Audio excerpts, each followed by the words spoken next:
Bonjour à tous et bienvenue dans la nouvelle formule du Fil Info, le 10-30 midi. C'est ce qu'on vous propose à partir d'aujourd'hui.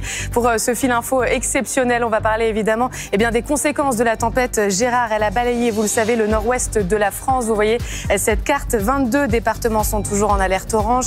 Le nord-ouest, donc essentiellement, elle se déplace vers l'est et les Hauts-de-France. 75 000 foyers sont toujours privés d'électricité.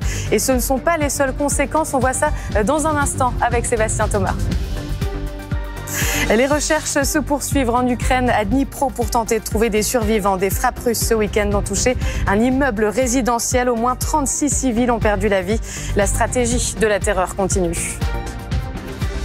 20 produits de nécessité à prix cassé. Le gouvernement se penche avec la grande distribution sur un panier anti-inflation. Une initiative bienvenue alors que les prix de l'alimentaire ont bondi de 14% en un an.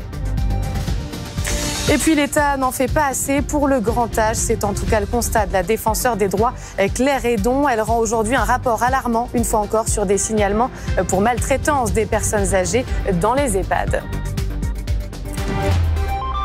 Mais d'abord, donc, la tempête Gérard a bien perturbé le nord-ouest du pays cette nuit. Elle se déplace désormais vers l'est et vers les Hauts-de-France. 22 départements sont toujours en vigilance orange, particulièrement touchés la nuit dernière, la Normandie, la Bretagne et les Pays de la Loire. 75 000 foyers de l'ouest sont toujours privés d'électricité. Sébastien Thomas, et ce ne sont pas là les seules conséquences à cette tempête.